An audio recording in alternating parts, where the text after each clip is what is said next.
Hey there. Have you ever found yourself endlessly scrolling through social media, binge-watching videos, or getting lost in online games just to fill a void? In this video, we'll dive into why, in a world overflowing with entertainment and information, we often feel more bored than ever. And could there be a way to turn boredom into a friend rather than an enemy? Stick around for a moment to see if you've been caught in these moments too, and let's explore together. A world that's never bored, and therefore always is. Have you ever caught yourself in one of those strange moments? I certainly have many times. Like when I'm sitting on the toilet, phone in hand, eyes flicking through endless social media feeds, 5 browser tabs open, and a video playing at 2x speed to save time. Ever feel like you're cramming as much as possible into your brain, as if putting the phone down means missing out on something important? I remember one time after a stressful day at work, instead of truly resting, I got sucked into watching dozens of YouTube videos. Each one was only a few minutes long, but somehow I watched for hours. The more I watched, the more mentally drained I felt. I wasn't relaxing, I was spiraling. Boredom crept in, but I didn't know what else to do except keep burning time on a screen. Our modern world is never short on things to do, watch, or experience. Social media, games, movies, AI-generated content. Everything is ready to entertain and stimulate our brains. And yet, paradoxically, we feel more bored than ever. Why is it that in a world overflowing with information, entertainment, and novelty, people are increasingly overwhelmed by boredom? Is boredom an enemy we must eliminate?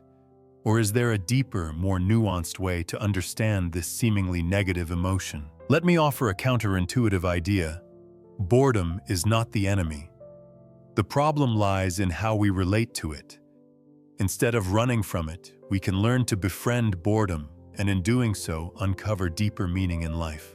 Boredom, an outdated evolutionary mechanism. Boredom was once a vital biological signal in human evolution. Imagine our ancestors thousands of years ago living with constant danger and scarcity. Boredom acted as an alarm, pushing them to seek new goals, explore their environment, and ensure survival. For instance, if a hunter couldn't find prey, boredom would motivate them to move to a new area in search of food. Boredom was the body's way of saying, "You've been still for too long, move, act, adapt." But in today's society, this mechanism is misunderstood, or more accurately, misused. Instead of letting boredom drive meaningful action, we fill it with fast and easy distractions, scrolling social media, watching videos, gaming, snacking. These behaviors leave our brains overstimulated, never allowed to rest, reflect, or reset. Every time we dodge boredom, our brains learn to fear stillness. Over time, this creates a vicious cycle. We become more agitated in the absence of stimulation. I once tried going without my phone during lunch breaks for a week. At first, it was agonizing. My mind felt empty. I didn't know what to do. But after a few days, I started noticing the little things: birds chirping, sunlight through the window, the breeze against my skin. Boredom had shifted from an enemy into a quiet friend, reconnecting me with myself. Dopamine, the overworked messenger. You've probably heard of dopamine, a well-known neurotransmitter in the brain. But dopamine isn't the pleasure chemical people often mistake it for. In reality, it's more like a messenger that predicts rewards and triggers anticipation, not the reward itself. Imagine playing a video game. Each time you complete a mission, you get a small reward. Your dopamine spikes before you get the reward, pushing you to keep playing. But if you keep flooding your brain with dopamine through endless scrolling, excessive gaming, junk food, or even unregulated sexual behavior, the system dulls. Your brain starts needing more stimulation to feel the same level of satisfaction. That's addiction. I've felt this while playing online games. At first, just a few minutes were fun and fulfilling. But over time, I needed longer sessions, tougher challenges, or group play just to maintain the excitement. That's what happens when dopamine gets overused and underrested. Dopamine addiction isn't so different from drug addiction. In behavior, it's just more socially accepted, even encouraged in modern life. Social media gaming and AI-generated content are all designed to hijack your dopamine system, making it hard to look away. Boredom and dopamine, a dangerous loop. When boredom arises, our instinct is to seek instant stimulation, to rescue ourselves from discomfort. This triggers a dopamine spike, giving us a fleeting high. But once the dopamine is burned out, we crash back into deeper boredom. This loop intensifies over time, making us more dependent on stimulation and less able to sit quietly with ourselves to feel, reflect, or process. I remember one evening after hours of mindless scrolling, I felt more drained and hollow than ever. Boredom hadn't gone away, it had climaxed. That's when I realized I was stuck in a dangerous loop. Boredom leads to stimulation, stimulation leads to addiction, addiction leads to deeper boredom. What would the Stoics say? Stoic philosophers like Marcus Aurelius Epictetus and Seneca offered timeless insights into boredom and emptiness. Marcus once wrote, "You are not disturbed by things but by your opinion about them." Epictetus emphasized inner control. It's not what happens to you, but how you react to it that matters. To a Stoic, boredom isn't an enemy. It's a necessary phase of transformation, like hunger signaling the need for food. They didn't fight boredom. They observed it and accepted it as part of nature. Seneca once wrote, "It's not that we have a short time to live, but that we waste much of it." Boredom, then, is an invitation to master the art of time rather than just chasing short-term thrills. There's a great anecdote about Marcus Aurelius. Even amid the chaos and pressure of ruling the Roman Empire, he would quietly remind himself, "Accept whatever comes to you woven in the pattern of your destiny." It shows a conscious choice to sit with emotions, be it boredom or emptiness, without flinching. Practice befriend boredom instead of escaping it. The first step is recognizing avoidance habits.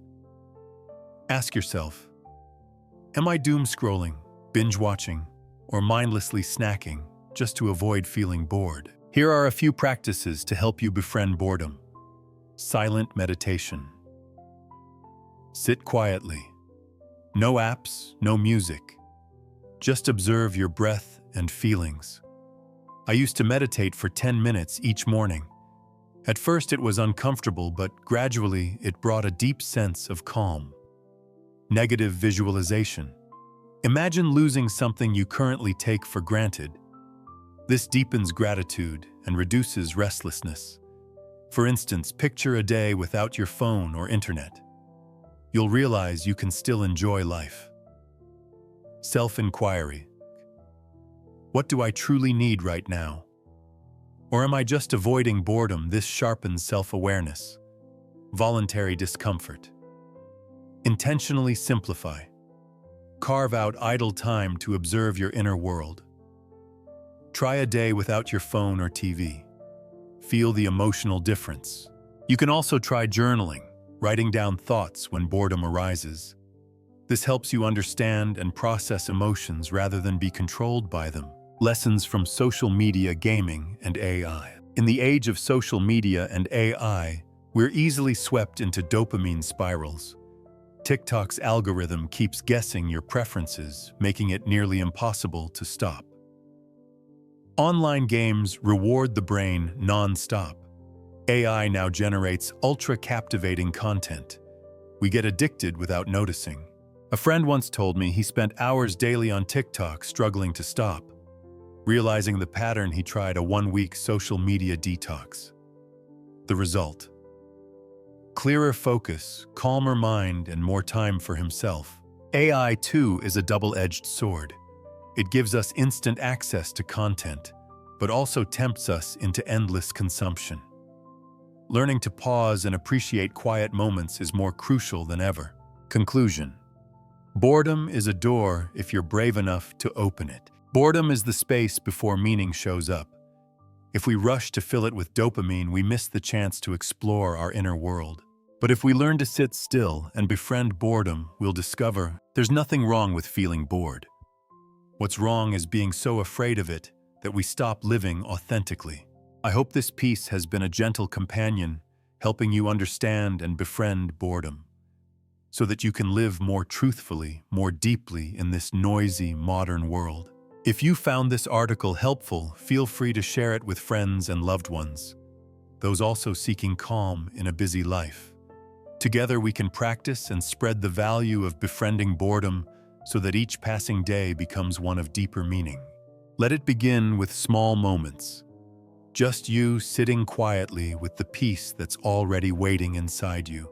If this journey into Stoic honesty resonates with you, let us keep the conversation going and share this content to spread the wisdom of Stoicism with others.